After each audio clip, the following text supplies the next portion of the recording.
지난주 베드로가 예수의 가슴에 의지하여 말씀을 했습니다. 주여 그 자가 누굽니까? 주님은 오늘 그 자가 누구인지, 그리고 그 삶이 어떤 일을 하고 있는지, 그가 하는 일이 어떤 것인지를 이제 말씀해 주실 것입니다. 하는 일을, 우리는 어떤 일을 하고 있는지 저와 여러분들도 오늘 나 자신을 알아보는 귀한 시간이 되시기를 바랍니다. 26절로 27절, 예수께서 대답하시되 내가 한 조각을 찍어다가 주는 자가 그니라 하시고 곧 한 조각을 찍으셔다가 가롯 시몬의 아들 유다를 주시니 조각을 받은 후 곧 사단이 그 속에 들어간지라. 이에 예수께서 유다에게 이르시되 내 하는 일을 속히 하라 하시니 그랬어요. 한 조각을 찍어다가 그랬는데 찍어서 준 게 아니라 적셔서 준 거예요. 적셔서 주신 거예요. 그래서 찍어다 준 거와 적셔서 준 거의 의미는 뭘까요? 사실은 가롯 유다가 원수죠. 그런데 성경은 그 원수가 줄이거든 마시우게 하고 그 원수가 배고라 있으면 먹게 하라고, 먹게 하라 이 말씀을 하셨어요. 이 한 조각이라고 하는 것은 부스러기입니다. 그래서 이 인생은 다 뭐와 같다? 조각과 같다.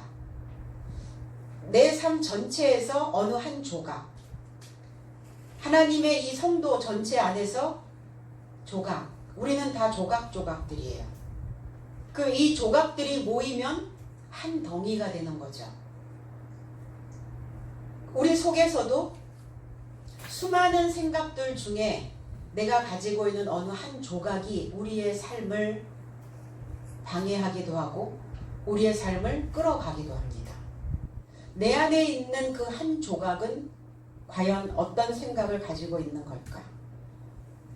오늘 내 안에 이 조각들이 모여서 하나의 형체를 만들어냅니다. 저와 여러분들의 삶도 그 세월을 맞이하며 그 하나의 조각들을 주어서 부지런히 모아봤더니 그 조각 하나하나들이 엮여서 지금 내가 하나의 형체로 하나님의 형상으로 지어져 가고 있는 겁니다. 오늘 이 한 조각은 누구냐? 하나님께서, 주님께서 그러면 떡 조각을 주셨단 말인가? 아니면 빵의 한 조각을 주셨단 말인가? 피자 한 판에서 한 조각? 그 조각은 가롯 유다 자체를 이야기하고 있는 겁니다. 저와 여러분들도 조각인 것처럼.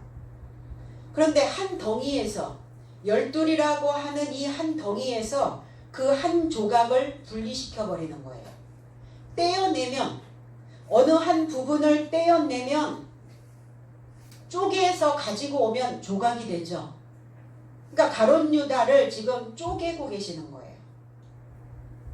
이 단어가 히브리어에서 빠달이라고 하는 단어에서 왔는데 따로따로 나누다, 부분적으로 나누다, 조각 이렇게 표현이 되어져 있습니다.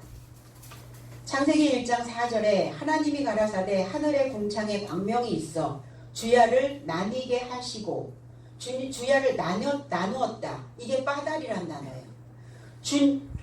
주야를 조각냈다고요. 주야를 조각내게 하라. 또 광명으로 하여 징조와 사시와 일자와 연한이 이루라. 이랬어요. 궁창에는 모여 있어요. 궁창에는 낮과 밤이 한 판에 붙어 있어요. 궁창이라고 하는 곳에. 근데 이 궁창에서 주야를 나누는 거예요. 쪼개내는 겁니다. 조각을 내는 거예요. 붙어 있으면 안 되죠. 낮과 밤은 붙어 있을 수가 없어요. 그러니까 조각을 내시는 겁니다. 궁창은 어떤 곳이냐? 펼쳐진 곳이에요. 펼쳐 있는 곳. 그럼 저와 여러분들이 궁창인데 궁창이 어디입니까? 우리의 마음이죠. 우리의 마음이 궁창인데 이 마음에는 빛과 어두움이 공존할 수가 없다는 거예요. 밤과 낮이 함께 붙어 있어서는 안 된다는 거예요. 그러니까 조각 내셔야죠. 오늘 조각 내시기 바랍니다. 그래서 따로따로 분리시켜 놓는 거예요. 내 삶의 전체가 완성되는 과정에서 거기에 다른 색깔, 다른 모양을 가지고 있는 그 한 조각이 있다고 한번 생각해 보세요. 모양새가 그리 좋지는 않죠. 그러니까 다른 색깔의 조각이 하나 끼어 있으면 완성도가 떨어져 버려요. 인생의 완성도가. 그러니까 생각의 조각 하나가 내 삶 전체를 흐트러뜨려 버린다는 겁니다. 그래서 그 물을 흐리게 만드는 그 한 마리의 작은 미꾸라지가 문제가 되는 거죠. 오늘 그 조각과 결별시키는 거예요. 그럼 저와 여러분들의 삶에서 잘못된 그 조각 하나가 무엇인지를 오늘 발견해야 될 줄로 믿습니다. 적시다. 이 박토라고 하는 이 단어는 착색하다, 물로 휩쓸다 이런 단어고, 이 박토라고 하는 이 단어는 세례라는 단어와 만납니다. 그러면 예수께서 이 가룟 유다를 물에 적신 거예요. 어떤 물에 적셨을까? 왜 주님은 왜 그 가룟 유다가 너의 하는 일을 그냥 하게 두시지 왜 그 인생의 조각을 적셔서 보내셨을까? 왜 그 인생에게 세례를 다시 주시고 그 인생을 하게 하셨을까? 긍휼이죠. 죄는 미워하되 사람은 미워하지 아니하는, 다시 한 번의 기회를 제공해 주신 거예요. 누가복음 16장 24절에 불러 가로되 아버지 아브라함이여 나를 긍휼히 여기사 나사로를 보내어 그 손가락 끝에 물을 적시어 이랬어요.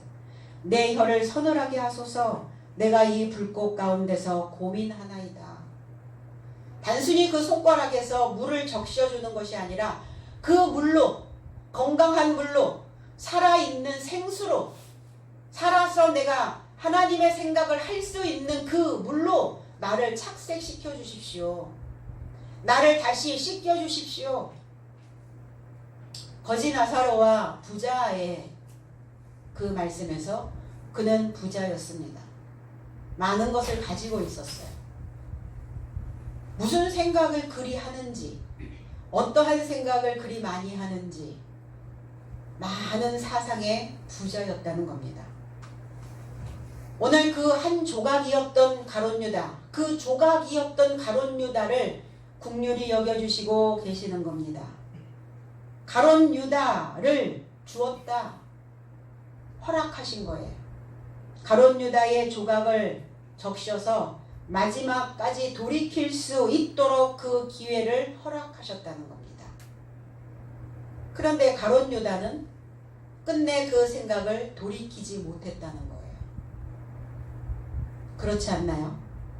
어떤 하나의 조각이 내 생각 속에 훅 떠올라오면 그 생각이 내 안에서 그 많은 것들을 또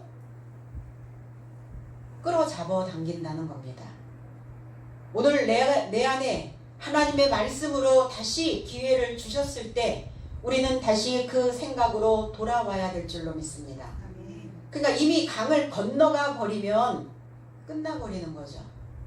건너가기 전에, 내 삶에서 어떤 액션이 나오기 전에, 말하기 이전에 내 안에서 충분히 내 생각 속에 기회를 해줘야 되겠죠. 조각을 받았다라는 것은 뭐냐면 조각과 결합되어졌다는 거예요. 가룟 유다의 그 생각의 조각 하나와 결합되어져 버렸어요. 그러니까 결합이 돼버렸으니까 얼마나 이게 끈질기게 이 생각들이 따라 올라오겠냐고요. 가룟 유다의 마음 상태. 그래서 마음 안에서 마음 먹은 것, 내 마음에서 마음 먹어버린 것들이 삐뚤어지면 그 삐뚤어진 그 사고 속에서 무엇이 작동이 됩니까? 사단이 작동이 되는 거예요. 사탄이 어디에서 어디로 들어갑니까? 어디에 바깥에 있다가 어디 바깥에서 안으로 들어간단 말입니까? 그 조각기, 가룟 유다가 생각하고 있었던 삐뚤어진 그 생각의 조각 하나가 사단이 되어지는 거예요. 그 사탄이 작동이 되어지니까 감당할 수가 없는 거예요. 그 사탄은 어디에서 살고 있었을까? 나의 옛 삶에 살고 있었던 자입니다. 나의 고집스러운 그러한 삶에 늘 거주하고 있다는 거예요. 이 사타나스라고 하는 이 단어는 고소자입니다. 그리고 반대자요, 저항하는 자입니다. 그리고 항상 공격하는 자예요. 이게 사탄입니다. 욥기서 1장 6절로 7절에 하루는 하나님의 아들들이 와서 여호와 앞에 섰고 사단도 그들 가운데 왔는지라. 여호와께서 사단에게 이르시되 내가 어디서 왔느냐? 사단이 여호와께 대답하여 가로되 땅에 두루 돌아다녀 여기저기 돌아다니다 왔나이다. 땅에 두루 돌아 여기저기 다녀왔나이다. 사탄은 어디에 있느냐? 땅에 있다는 거예요. 근데 여기에서 하나님의 아들들이 와서 이러니까 그 시대의 가인과 아담의 후예로 쭉 후손으로 가인의 후손으로 이렇게 내려오고 있는데 하나님의 아들들이 어디에 또 있었단 말인가 이렇게 생각이 들 거 아니에요. 사람의 아들들, 하나님의 아들들 이렇게 표현을 해 성경이. 이 뺀이라고 하는 단어는 아들이라는 단어이기도 하지만 이 뺀이라고 하는 단어는 세우다라는 단어예요. 그럼 하나님의 아들들이라는 이 의미는 뭐냐면 전능자를 소망하여 세워진 자들. 이렇게 하나님의 아들들이 어디에 또 있다가 갑자기 하나님의 아들들이 나타났단 말인가? 그런 얘기가 아니라 전능자를 소망하여 세워진 삶이 와서 여호와 앞에 섰고 이렇게 됐단 말이에요. 근데 그 사탄은 땅을 두루 다니는데 어떤 땅이냐? 창세기에서부터 만들어진 땅입니다. 그 땅은 에레츠라고 하는 땅이에요. 근데 그 에레츠라고 하는 그 땅은 어떤 땅이냐? 공허합니다. 공허라는 것은 뭐예요? 비어있다는 거예요. 혼돈스럽습니다. 하나님의 형태가 없는 헛된 욕망 상태. 혼돈스럽고 흑암입니다. 어두움이 있어요. 무지하여 있습니다. 그리고 불분명한 태도를 가지고 있어요. 분명히 태도를 분명히 해. 신앙인인지 비신앙인인지. 그러니까 이 불분명한 태도를 가지고 있는 이 어두움. 그래서 공허하고 혼돈하고 어두워 있고 이게 이 땅의 상태예요. 이 땅에 두루두루 다닌다는 거예요. 그 두루두루 그냥 조용조용 다니겠어요, 사탄이? 아니죠. 노저 다닌다는 거예요. 그 마음의 땅에 들어가서 노를 젓는다는 거예요. 그러니까 그 노를 저으면 노를 젓는 그 방향대로 가겠죠. 나의 바다에서 노 젓고 있는 거예요. 노 젓는 대로 인생은 흘러가게 됩니다. 사탄이 안 가는 곳이 딱 한 군데가 있어요. 어떤 곳이냐? 새로운 땅은 안 갑니다. 새 하늘, 새 땅 안 갑니다. 있었던 하늘, 있었던 땅에만 돌아다니는 거예요. 그러니까 옛날에 살았던 그 상태로 노를 젓는 거예요. 그러니까 과거력이 자꾸 올라오는 이유가 뭔지 아세요? 과거에 살았던 삶이 또 반복되는 이유가 뭔가요? 반복될 때 얼른 눈치채셔야 돼요. 아, 내가 내 안에 사탄이 또 노젓고 있구나. 내가 지금 그 방향으로 가고 있구나. 그러니까 그 소용돌이 속에서 휘몰아치면 소용돌이 속에서 못 헤어나오는 거예요. 그럼 지금 내 땅의 상태는 어떠한가를 관찰하셔야 되겠죠. 이런 땅을 사탄은 휘젓고 다니어요. 그러니까 과거의 삶을 못 벗어나도록 노젓는 거예요. 그러니까 일생을 그 패턴에 사로잡혀서 끌려다니게 되는 것이죠. 오늘 예수께서 가룟 유다에게 하는 일을 속히 하라. 하는 일, 하다라는 단어는 행하다라는 단어예요. 포이오. 행하는 그 일을 속히 행하라. 하던 대로 해. 하던 일 그대로 해. 하던 일 마저 해. 우리 이런 표현들을 하게 되죠. 지금 하는 일이 무엇인가요? 이렇게 물어본단 말이에요. 지금 하는 일이 무엇이세요? 무엇입니까? 뭐 직업 물어본 겁니까? 직업도 뭐 물어볼 수도 있죠. 무슨 일 하고 계세요? 하는 일이 그 사람을 말해주게 되죠. 그럼 저와 여러분들이 하는 일은 뭡니까?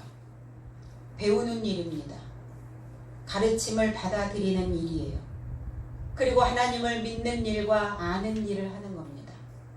그리고 이것을 통해서, 말씀을 통해서 우리는 살아내는 일을 배우고 가는 거예요. 이런 일, 어떤 일? 근데 이 일을 하는 사람 중에 헛된 일을 하는 사람도 있어요.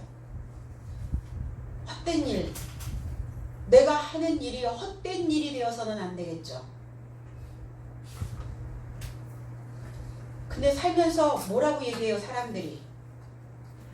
일이 참 많아. 지난주에 일이 참 많았어. 이렇게 얘기하죠. 우리가 살아내는 일 자체가 일이 많아요. 그러니까 일이 많아야 그 일이 많은 것 가운데서 풍부한 경험을 하게 되죠. 다양한 노하우를 배우게 됩니다. 그러니까 일이 많아야 되는 거예요. 일이 많아야 되는데 그 많은 일 가운데서 내가 가지고 있는 필요한 그 생각의 일들은 무엇인가를 우리는 거기에서 골라내야 되겠죠. 보람된 일. 저와 여러분들은 보람된 일을 하셔야 되겠죠. 오늘 이 주일날 이 자리에서 배우는 일, 가르침을 받는 일. 이 가르침을 받는 일을 통해서 나는 내 삶에 어떠한 그 방법을 가지고 보람된 일을 해내는 겁니다. 그래서 나의 삶에 적극적인 그 기여를 하게 된다는 거예요.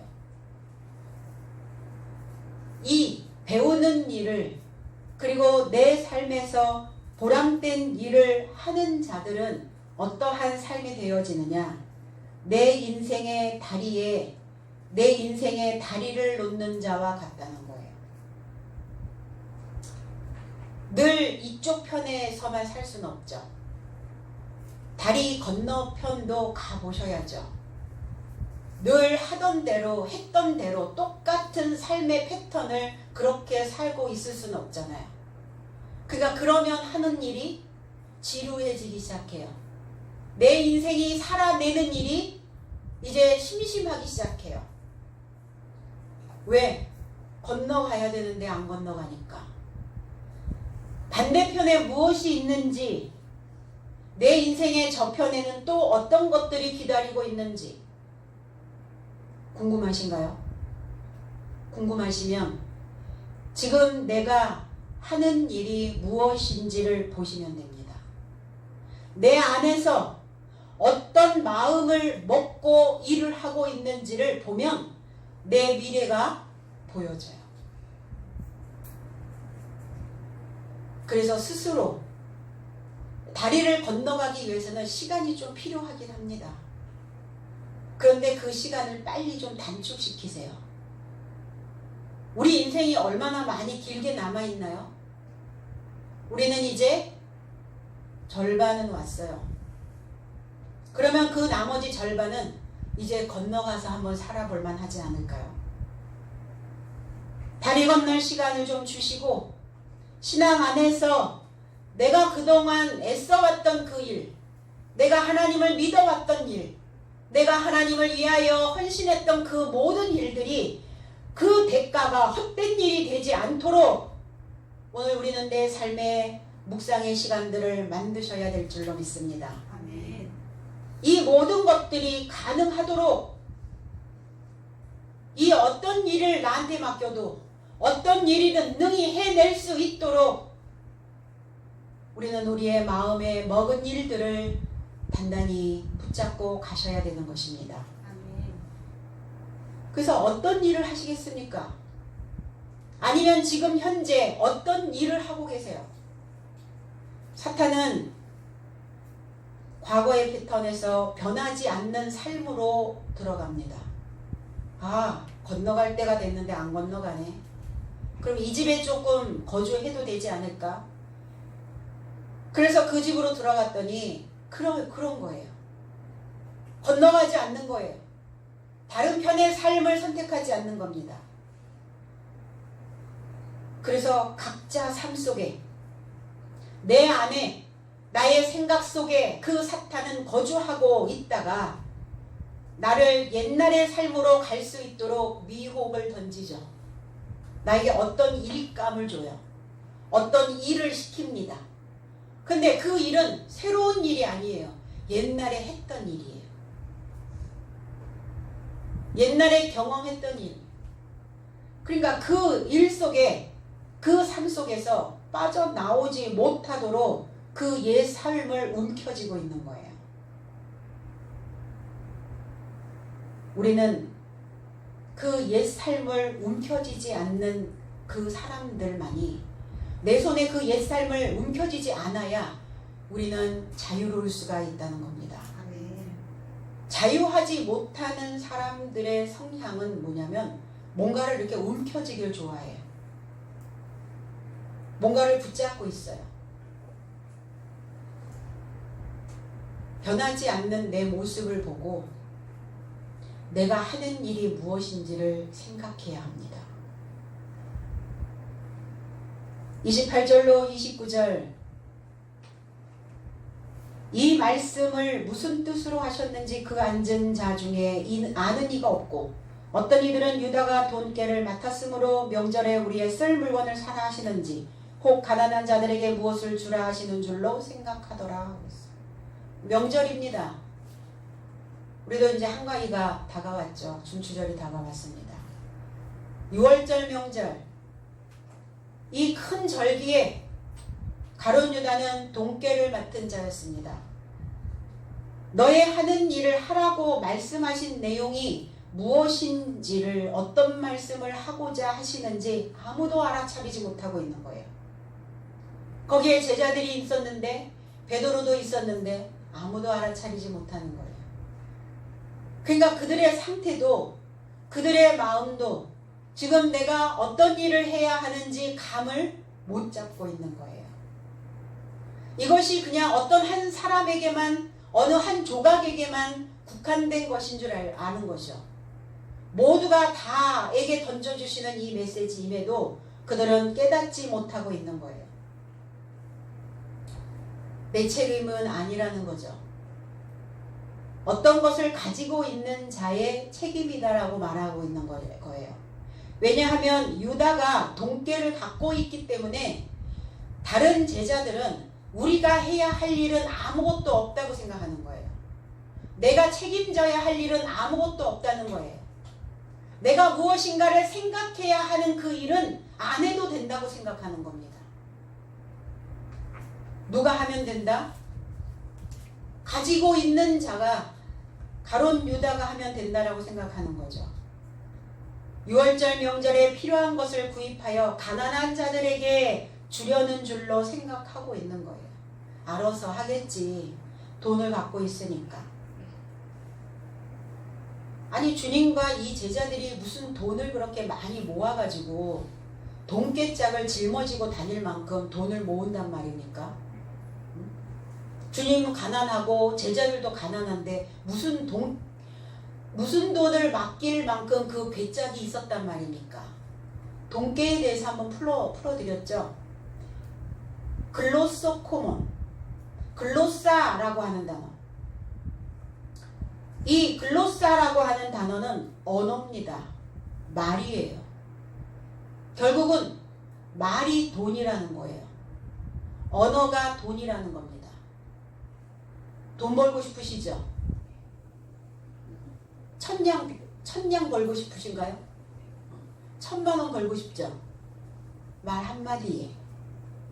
말 한마디에 천냥 빚을 갚는다는 것은 뭐냐면 천냥을 벌었기 때문에 갚을 수 있는 거죠. 말 한마디. 그러니까 말이 얼마나 중요한가. 지금 가룟 유다가 가지고 있는 그 돈깨가 뭡니까? 말입니다. 언어예요, 언어. 그 히브리 방언, 구약의 계명을 가지고 있었던 거예요. 마가복음 16장 17절에 믿는 자들에게는 이런 표적이 따르리니 곧 저희가 내 이름으로 귀신을 쫓아내며 새 방언을 말하며 뱀을 집으며 무슨 독을 마실지라도 해를 받지 아니하며 병든 사람에게 손을 얹은 즉 나으리라 하시더라. 그러면 이 병든 자가, 귀신 들린 자가, 내 몸에 독이 퍼져 있는 자가 무엇으로 인하여 치유된다는 말입니까? 말로요. 말이 그만큼 중요한 거예요. 말로 독도 퍼뜨리지만 말로 해독도 시켜줍니다. 말로 병도 들지만 말로 치유도 되어줄 수 있다는 거예요. 그러니까 우리가 쓰는 기존에 썼던 그러한 어휘, 그 기존에 쓰고 있었던 내가 계속 쓰고 있는 그 언어가 어떤 형태를 가지고 있는지를 알아보셔야 해요. 내 언어의 수준은 어떤지를 생각해 보셔야 됩니다. 내가 어렸을 때 배웠던, 내가 내 원가족에서 들었던 그 모국어를 계속 쓰는 사람들은 어때요? 그 모국어를 가지고는 상대는 그 말을 못 알아들어요. 그리고 공감이 안 돼요. 그리고 그 말에 상처를 받습니다. 그러니까 우리가 이 중간쯤 오면은 뭘 해야 되냐면 말을 다시 배우는 거예요. 언어를 다시 배우는 겁니다. 나 혼자 살 때도 마찬가지예요. 나 혼자 살 때도 마찬가지고 누구와 짝하여 살 때도 마찬가지예요. 우리는 사회적 동물이기 때문에 사람과 어울려서 살아가게 되죠. 그럼 말을 다시 배워야 돼요. 한국말을 하는데 왜 내 말귀를 못 알아들어? 이렇게 얘기하죠. 왜 말귀를 못 알아들을까요? 내가 쓰는 그 언어를 쓰고 있기 때문에 못 알아듣는 거예요.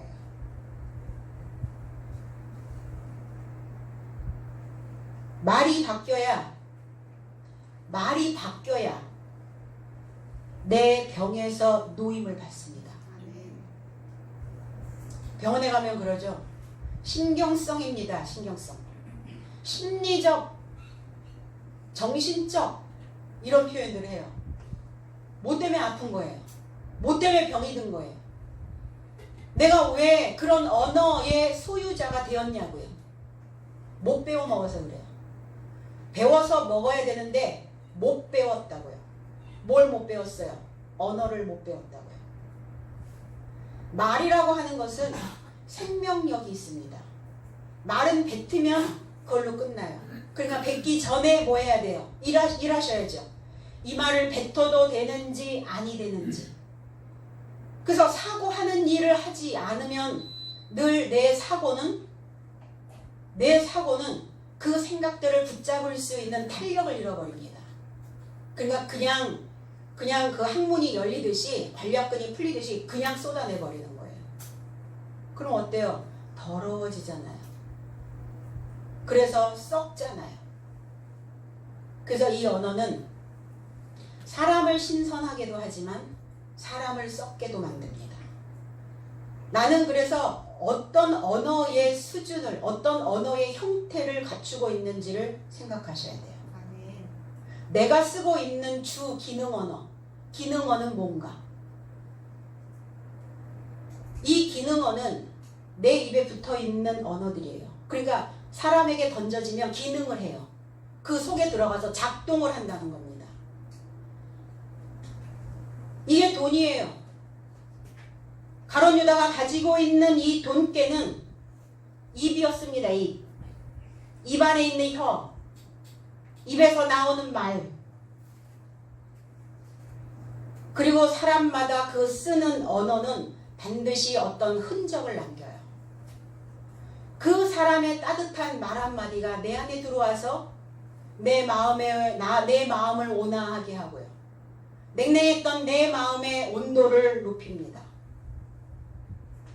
기분이 좋았는데 갑자기 그냥 찬물을 끼얹는 그 언어를 써버리면 마음이 뚝 떨어지잖아요. 온도가 하강을 합니다. 그래서 썰렁해지는 거예요, 분위기가. 어떤 흔적들을 남기고 있는가? 내가 쓰는 언어에서. 가룟 유다의 문제는 뭐였을까요? 새로운 방언을 하지 못했다는 거예요. 새로운 언어를 구사하지 못했다는 겁니다. 그가 돈깨를 맡았다는 것은 입안에 많은 언어를 가지고 있는 자예요. 많은 언어를 가지고 있다는 것은 학식과 지식이 풍부한 사람입니다. 그런데 그 많은 지식과 유창한 말, 유창한 언어를 가지고 뭘 했겠어요? 거짓말하고 사람을 기만하고 사기치는 데 사용했다는 거예요. 결국 가룟 유다의 죄는 음행죄였습니다. 다른 색깔을 쫓아간 거예요. 다른 사상에 물이 들어버린 거예요. 그가 가지고 있었던 그 옛날의 그 생각에 권력과 어떤 허황된 욕심과 욕망에 가득 채워져 있는 그 언어만 그 속에서 그게 키워드가 되어져 가지고 가룟 유다 속에서 계속 올라왔겠죠. 내가 가룟 유다가 아니다라는 근거가 있냐고요. 우리 모두가 다 그 가룟 유다적 그 한 조각이 내 안에 있습니다. 그러니까 그 조각을 제거해내지 않으면, 그 조각을 찢어내지 않으면 그 한 조각이 항상 내 삶 전체를 그렇게 장악을 해버리게 되는 거예요. 왜? 그 언어는, 그 말은 굉장히 파급력이 크기 때문이에요. 그래서 뭐라 그래요? 칼보다 붓의 힘이 더 크지 않습니까? 혀의 힘이 더 큽니다. 그래서 이 입안에 있는 이 돈을 허비하며 사는지, 아니면 정말 값지게 내 안에 있는 그 언어를 쓰고 있는지, 내가 입을 열면 어떤 말이 쏟아지는가. 똑같은 어떤 상황에서도 어떤 언어를 구사하느냐에 따라서 분위기가 천차만별이 되어질 수 있어요. 내가 살아가는 이 삶에서 내가 살아가는 그 사람들과 함께 무엇을 만들어내는가, 무엇을 만들 수 있는가. 하늘을 만들 수도 있고 땅을 만들 수도 있다는 거예요. 고귀하게도 될 수 있고 하찮은 인생이 될 수도 있다는 겁니다. 뭐 때문에 그러죠? 우리가 그 사람의 장고를 확인할 수가 있겠어요? 그 사람의 학식을 확인할 수가 있겠어요? 그 사람의 언어만 확인할 뿐입니다. 그 사람의 언어. 말이 바뀌면 자유케 되어질 수 있고, 말이 바뀌면 건강이 회복된다는 것을 여러분 꼭 경험하시기 바랍니다. 공격적, 부정적, 이게 이 언어는 습관이에요. 습관처럼 하는 말들이 있을 거예요. 습관처럼 뱉어내는 말들이 있을 겁니다.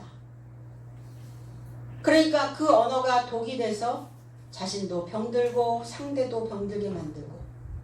그러면 새 언어를 어디서 배워요? 말을 어디 가서 배우실 겁니까?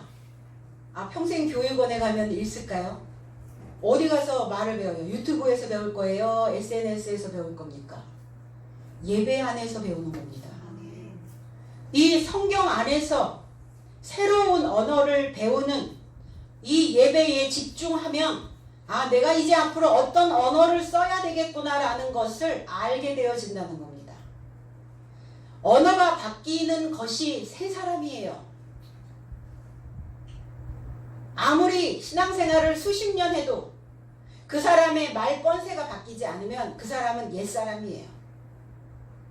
믿음이 있고 믿음이 없고, 하나님이 그 안에 있고 없고의 차이를 어디다 둘 거냐는 거예요. 말입니다. 말. 그 사람의 언어가 바뀌지 않는다는 것은 그 안에 하나님도, 그 안에 믿음도, 신앙도 아무것도 없는 거예요. 헛된 일만 계속 하는 거예요. 새 사람이 되면 제일 먼저 바뀌는 것은 말이 바뀌어요. 그래서 그 혀로 나를 가두고 있던 그 벽을 무너뜨릴 수 있다는 겁니다. 그 말로 천장을 뚫을 수가 있어요. 이 언어로 하늘을 뚫어야 되는 겁니다. 하늘도 막혀있고 사방이 막혀있으니까 어떻게 해요? 들리는 소리가 없잖아요. 새로운 언어를 배우지 않는 거예요. 그래서 자기 속에서 그 몇 단어를 가지고 인생을 살아내려니 얼마나 힘들겠어요. 얼마나 버겁겠어요. 내 안에 많은 단어가 있어야 상대가 이야기하는 그 말들을 내가 해석해낼 수 있잖아요. 해석이 안 되는 이유가 뭐예요? 어휘 부족입니다. 저 사람의 행동이 내가 이해가 되지 않는 이유가 뭐예요? 내 속에서 생각나는 단어가 없는 거야. 그러니까 맨날 이해 안 된다고 얘기를 해. 저 사람도 이해가 안 되고 저 사람도 안 되고. 그럼 너는 되니? 이렇게 주님은 물어보실 것 같아. 너 자신은 이해가 돼? 이렇게 물어보실 것 같아. 그 나도 내 자신도 이해가 안 되니까 보이는 사람들이 다 이해가 안 되는 거죠. 왜 이해가 안 돼요? 생각나는 단어가 없단 말이에요. 단어가 생각이 나야 해석이 되는데 이해가 되는데. 그래서 이제 새로운 언어를 구사할 수 있는 그 돈깨를, 이제 그 돈을 풍성하게 불려낼 수 있는 방법입니다. 부자로 살고 싶잖아요. 잘 살고 싶잖아요. 그럼 부자로 살려면 뭐 하셔야 됩니까? 언어의 풍성함을 유지하시면 됩니다. 6월절 명절이 다가오고 있어요. 구약의 6월절이 있었고 신약의 6월절이 있습니다. 구약의 6월절과 신약의 6월절은 달라요. 구약의 6월절은 덮어놨어요. 넘어갔어요. 내가 이번만 넘어간다 이렇게 얘기하잖아요. 이번만 넘어가는데 다음에 또 그러면 못 넘어가. 그러니까 구약은 뭘 만들어 주신 거예요? 이번에는 넘어간다. 근데 다음에는 못 넘어가. 이거 이제 말씀하시는 거거든요. 근데 계속 넘어가 줄 알잖아요. 아, 이번에도 넘어갔으니까 또 넘어가겠지. 사람의 습관이 그만큼 무서워요. 내가 어떠한 단어를, 어떠한 말을 들었을 때 그 말에 대하여 내가 논박하지 않잖아요. 논박하지 않고 그냥 넘어가잖아요. 그러면 그 다음에 또 그 단어를 나한테 줍니다. 또 넘어간다 이러잖아요. 또 넘어가. 그럼 맨날 넘어가. 이제 한 번만 더 하면 넘어가지 않죠. 한 번은 넘어가 줬다니까요. 구약에서는. 그런데 신약의 6월절은 어떤 절이냐? 고난절입니다. 페사흐. 고난절이에요. 넘어가지 않는 거예요. 이제 못 넘어가. 받아야 될 것들을 받아야 되는 거예요. 너 먼저도 그렇게 하더니 지금 또 그러네. 이제 못 넘어가. 고난 한번 받아봐 이러는 거예요. 뭐가 고난일까요? 아니 우리가 하나님을 고난받지 않으려고, 고통스럽지 않으려고 우리가 신을 찾는데 왜 성경에서는 왜 고통이어야 되고 고난이어야 된다고 얘기를 합니까? 뭐가 고난이겠어요? 지금까지 해왔던 모든 것들을 다 뒤집어야 되기 때문에 고난인 거예요. 내가 했던 말도 다시 배워야 되고, 내가 행동했던 그 행동도 이제 다시 새롭게 해야 되고, 이게 다 뒤집어져야 되니까 이게 고난인 거예요. 이게 너무 힘이 드는 거예요. 바꾸는 것 자체가. 아이들도 3살이 딱 넘어가면 이제 3살 버릇이 만들어져 가지고 아이도 바뀌기가 힘드는데 어른들은 더 바뀌기가 힘들겠죠. 근데 성경은 나에게 뭐라 하는가? 이 말씀은 나한테 뭘 요구하고 계시는가? 하나님은 나한테 어떤 일을 하라 하시는가? 변화되는 일을 하라고 말씀하시네요. 이제 다리 건너갈 시간 충분히 줬으니까 이제 좀 건너편의 삶으로 살아내라고 말씀하시는 거예요. 이 6월절에는 만찬을 합니다. 어떤 만찬을 해요?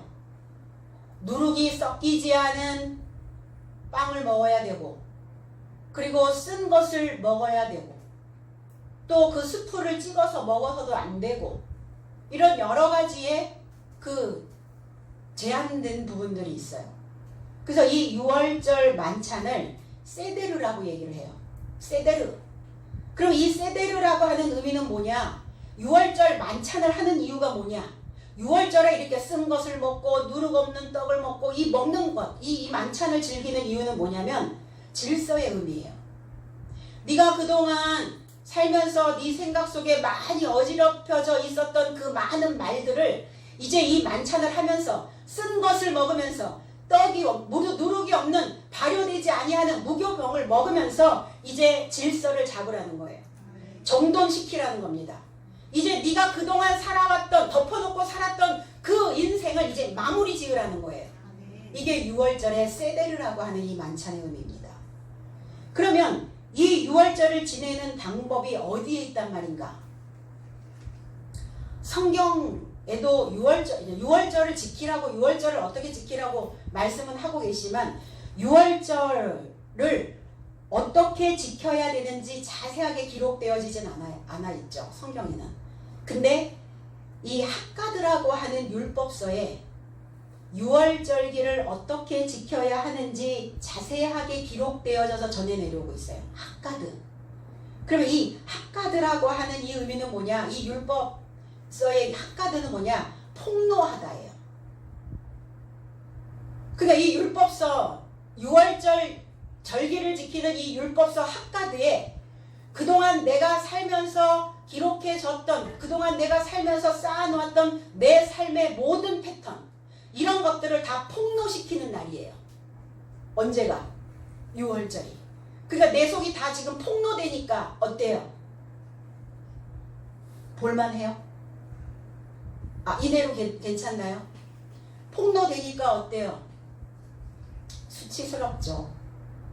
그러니까 다시는 이 수치스러움을 경험하지 않으려고 다음 6월절기까지 뭐 하는 거예요? 부지런히 건너가는 거예요. 바뀐다는 게 뭡니까? 가야죠.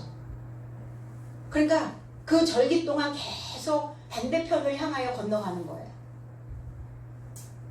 일주일 동안 살면서 내가 그 일주일 동안 내가 그 생각 속에 묻혀 있었다면 이 예배를 통해서 새로운 언어를 배우고 이 언어로 다리를 놓고 그래서 그 다리에 무엇으로 건너갈 거예요? 그 언어의 다리를 건너가는 거예요. 새로운 언어를 향하여 건너가는 겁니다. 왜? 오늘 예배를 통해서 내 속이 다 지금 폭로되어졌거든요. 내가 어떤 말을 쓰고 있는지를 알아차렸거든요. 내 언어의 수준이 저학년의 수준에 있다는 것을 내가 알았단 말이에요. 그럼 뭐 하셔야 돼요? 부지런히 배워서 고학년이 될 수 있도록 건너가셔야 된다는 겁니다. 이게 학가드예요. 그래서 6월절은 내 속에 무엇이 들어가 있는지 폭로되어져서 질서를 잡는, 그리고 그 인생의 어느 한 단락을 마무리 짓는 날을 6월절이라고 말합니다. 가룟 유다 속에 있는 이 사탄을 폭로해야, 내 속에 무엇이 있는지 알아차려야, 그래야 제거할 수 있지 않습니까? 제거가 돼야 마무리가 된다는 겁니다. 내가 어떠한 습관에 잡혀 살고 있는지, 내가 가지고 있는 내 생각들을 폭로하시고, 그리고 정돈되어야 내 삶이 이제 평안해질 수 있어요. 평탄한 길을 걸어갈 수 있습니다. 그래서 감정의 고난이 왔을 때 우리가 대처할 수 있는 좋은 방법은 뭐냐면 인정하기예요. 내가 지금 그랬어. 이렇게 인정하면 돼요. 그러면 나도 내가 뱉어낸 그 말에 해가 되지 않고 상대도 내가 한 말에 해가 되지 않아요. 내가 그랬네. 내가 지금 그 언어를 또 썼네. 이렇게 인정하기. 근데 대부분 그렇게 안 하죠. 너 때문이야. 이렇게 비난한단 말이에요. 회피한단 말이에요. 그러니까 이 감정의 회피는 또 다른 고통을 낳아요. 그래서 누구한테 이게 몰아주기 하시면, 이 감정 누구에게 던져주기 찾고 이거 하시면 내 문제는 아닌데 제 문제야 이렇게 된다고요. 나는 문제 없는데 네가 문제야 이렇게 계속 회피로 하죠. 그러니까 내 감정을 내가 못 읽어내는 거예요. 그래서 가룟 유다에게 그 한 조각을 적셔 주셨을 때처럼 말할 때 들을 수 있도록 자비로운 소리여야 된다고요. 들어올 수 있도록, 그 물을 먹을 수 있도록, 그 말을 먹을 수 있도록, 그 소리를 마실 수 있도록. 근데 가룟 유다는 어때요? 가룟 유다는 안 들어요. 문제는 주님이 긍휼을 베푸시느라 적셔서 주셨음에도 불구하고, 기회를 허락하셨음에도 불구하고 자기 생각대로 가는 거예요. 그러니까 자기 생각대로 가니까 어때요? 벨이 꼴리잖아요. 꼬여 있는 거, 꼬여버렸어요. 그러니까 이게 창자가 꼬여버렸으니 어때요? 복창 터졌죠. 가룟 유다는 그래서 창자가 꼬여가지고 배가 터져서 죽었어요. 창자가 터져 죽은 거예요. 복창 터져 죽은 거예요. 그래서 바꾸지 않으면 내 입안에 있는 이 화폐의 단위를 바꾸셔야 돼요. 화폐는 가치인데 왜 그 돈을 가치 없는 그 돈으로만 계속 사용하냐고요. 지갑을 열어보니까 10원짜리, 뭐 50원짜리, 뭐 100원짜리 막 동전들이 막 뒤죽박죽 섞여 있어요. 10원짜리를 막 추려놓으니까 10원짜리가 한 주먹이 되는 거예요. 이걸 어떻게 쓰나 이제 들고 다니는 거죠. 무겁기는 엄청 무겁고, 근데 우리나라는 어때요? 입이 무거운 사람을 좋아하죠. 근데 하나님은 입 무거운 사람 안 좋아해요. 입을 열어서 말하는 사람을 좋아해요. 새로운 언어를 받아들이고 새로운 언어를 구사해서 쓰는 사람을 좋아해요. 그 입이 왜 무거워요? 동전 잔뜩 들어있으니까. 무게는 많이 나가는데 쓸모없는 얘기야. 당신은 그렇게 쓸데없는 얘기를 해. 이러잖아요. 사실은 쓸데없는 얘기는 없거든요. 그 사람 나름대로 쓸데있는 얘기를 하고 있는 거예요. 그래서 복창 터져 죽지 말고 새 단어가 되었을 때 내 삶이 어떻게 달라지는지. 온통 세상은 소리예요. 뭐에 의해서 살고 뭐에 의해서 죽고, 말에 의해서, 언어에 의해서 살고 죽는 겁니다. 그래서 모든 상처는 단어를 통해서 들어오고, 모든 상처의 치유는 단어를 통해서 치유되어진다는 것을 꼭 기억하시기 바랍니다. 그래서 사탄은 언어로 사람을 죽이는 거예요. 이게 사탄입니다. 가난한 자에게 줄 것이 뭡니까? 가난한 자에게 뭘 줄 거예요? 거지에게 뭘 줄 거예요? 말 주는 겁니다. 말. 왜 가난해요? 표현력 부재. 우리 그렇게 얘기하죠. 표현력이 없어서 맨날 쓰는 언어 맨날 똑같이 쓰니까. 그러면 그 가난한 자에게, 거지 인생에게 뭘 줘야 돼요? 소식을 준다는 거. 소식. 소식은 뭘로 들어오죠? 언어로 들어오잖아요. 단어로 들어오잖아요. 말로 들어오잖아요. 새 소식을 주는 겁니다. 말을 해야 되는데 그 말밖에 생각이 안 나는 거죠.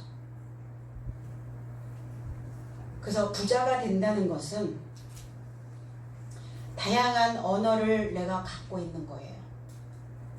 그래서 우리의 언어의 형태가 어떤가? 과거형인가? 아니면 미래형인가? 내가 내 모습을 언어를 통해서 알아보려면 현재형 동사를 많이 사용하셔야 좋아요. 현재형 동사. 지금 여기에서 어떻게 말하고 행동하는지, 그래서 분석적 사고가 만들어지는 거예요. 현재형 동사. 그래서 예수께서도 그 말의 중요성을 가르치신 거예요. 말이 짧은 사람. 그래서 그 어휘가 모자라서 가난한 그 인생에게 말씀으로 부유하도록 가르치신 거예요. 풍부한 언어를 가지고 내 삶에 사용하면 무엇이 생깁니까? 풍부한 언어는 내 모습의 통찰이 만들어져요. 통찰이 만들어지니까 어때요? 깨닫고, 그리고 내가 지금 하고 있는 내 삶의 모든 의미를 알아가게 된다는 겁니다.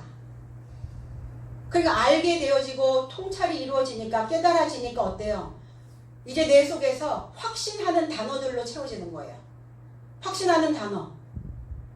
전적으로, 이런 단어들이 뭐예요? 전적으로. 이게 확신하는 단어들이에요. 그리고 항상, 이런 단어들. 그리고 늘.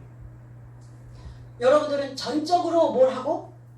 전적으로 저와 여러분들의 삶을 믿고, 나를 전적으로 믿어봐, 이러죠. 그리고 내 안에서 항상 감사하고, 그리고 늘 배려하고, 이런 확신 언어가, 확신하는 단어들이 내 안에서 생성이 되어진다는 겁니다. 그래서 말은 그 사람의 가치관이나 그 사람의 수준이나 그 사람의 성격을 표현하는 거예요. 그 사람에게 무엇이 문제인지 그 말이 드러내 준다는 겁니다. 오늘 이 돈깨를 맡은, 이 언어를 맡은 이 가룟 유다는 입을 열지 않았다는 겁니다. 부자 청년이었어요. 하나님께서 주신 그 풍성한, 그 기름진 그 언어를 가지고 사람들을 세웠어야 되는데, 사람들을 치유했어야 되는데 자기의 욕망만을 채우고 갔다는 겁니다. 30절, 유다가 그 조각을 받고 곧 나가니 밤이러라 그랬어요. 주님과 있는 그곳에는 낮이었고, 분명히 낮에 만났는데 나가 보니까 밤이었나요? 아니죠. 유다 자체가, 가룟 유다 자체가 밤이었다는 거예요. 마태복음 25장 30절에 이 무익한 종을 바깥 어두운 데로 내어 쫓으라. 거기서 슬피 울며 이를 갈매 있으리라 하니라 그랬어요. 그는 무익한 종이었어요. 무익한 사람, 유익한 사람. 내가 태어나서 살아가면서 나는 유익한 사람이 되어야죠. 그럼 생각해 보셔야 돼요. 나는 저 사람한테 유익한 사람인가? 나는 내 자녀에게 유익한 부모인가? 나는 내 제자들에게 유익한 선생인가?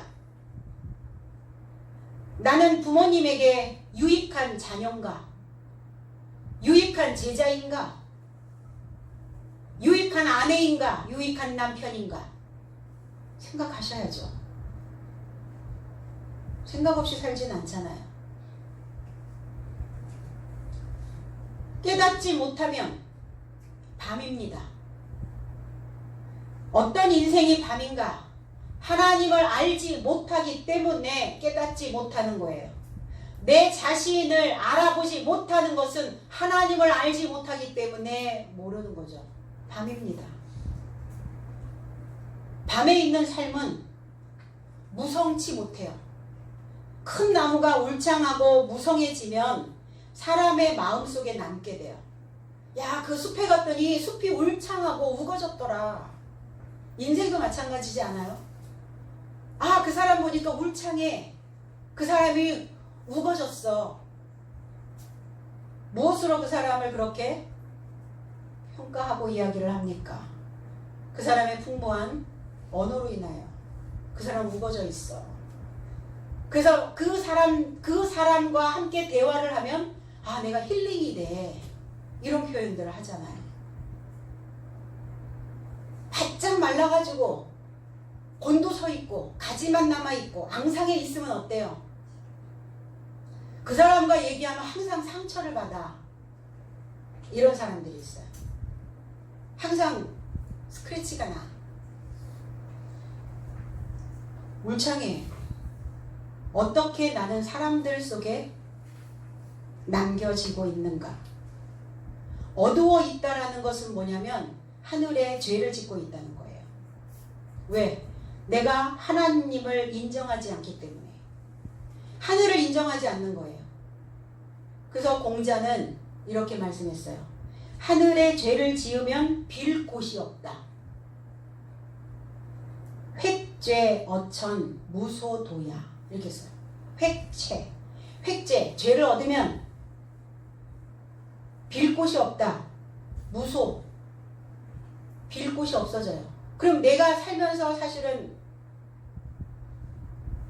어떤 간절함들이 있지 않나요? 간절할 때 어디다 빌을 거냐고요. 안 빌어요. 나는 내 주먹을 믿기 때문에 뭔가 마음속에 뭔가 한 가지씩의 어떤 빌 곳을 만들어내는 겁니다. 사람들은. 그게 나 자신이든 하늘이든 땅이든 간에 하늘에서 굽어 살펴주시지 않으면 땅에 살아가는 사람들은 내가 아무리 여기에서 고군분투해도 할 수 없는 한계들이 온다는 겁니다. 그러면 내가 지금 하나님을 거부하지 않고 있다는 것이 하나님을 믿는 겁니까? 난 하나님 인정.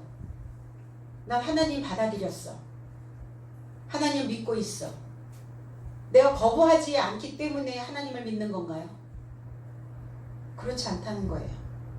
믿었다면 키 커 있어야 돼요. 믿었다면 자라야 됩니다.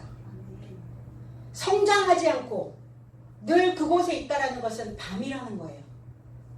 밤은 모든 것들이 다 숨죽여 있는 시간들이에요. 크지 못하고 성장하지 못하는 것은 빛을 보지 못하기 때문이에요. 빛을 보지 못하는 동식물들은 작아집니다. 수축돼요. 왜? 내 안에서 광합성 작용들을 못하기 때문이에요. 가룟 유다는 빛과 지금 분리되어져 있으니까 어두울 수밖에 없죠. 많은 지식 그리고 많은 유창한 언어 이것을 가지고 그 예수의 빛을 그 언어를 그 말씀을 받아들였으면 얼마나 좋았겠어요. 그런데 빛을 싫어했어요. 빛이 뭡니까? 계몽 출판사 예전에 있었죠. 계몽이에요. 뭔가 내 안에 빛을 비춰주는 거예요. 깨달음을 주는 겁니다. 뭘 통해서? 교훈을 통해서, 훈계를 통해서. 그런데 그 빛이 들어가면 귀를 닫죠. 사람들마다 이 어두움이 거치면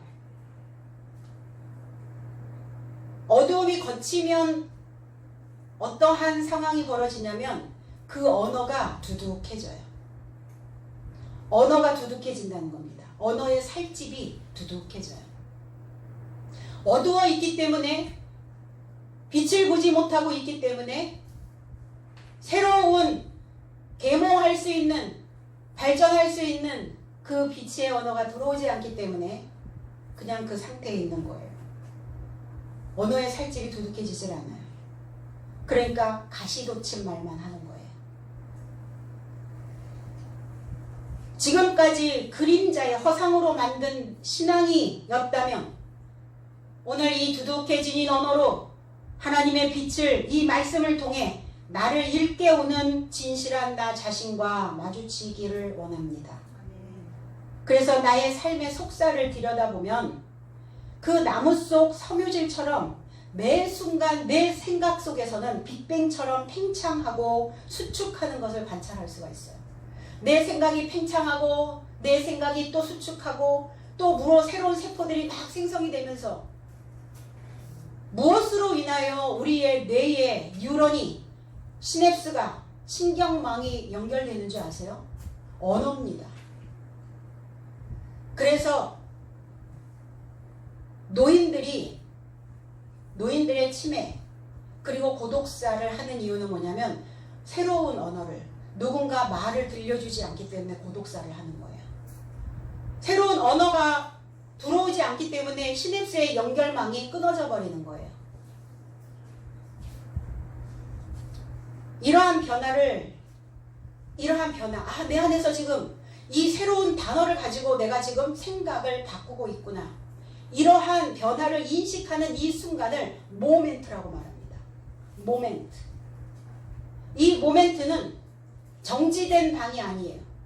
정지되어져 있는 상태가 아니라 역동적으로 무엇인가 내 속에서 움직이는 빛의 시간을 모멘트라고 말합니다. 오늘 우리가 모두가 다 이 모멘트의 선물을 하늘은 가지고 가시기를 원합니다. 그래서 움직이는 힘은 변화하는 그 순간, 변화하는 순간이에요. 나의 빛의 변화는 우리에게 건강한 세 가지를 만들어줍니다. 내가 그 언어로 변화되는 순간 내 안에 무엇이 만들어지겠어요? 천품.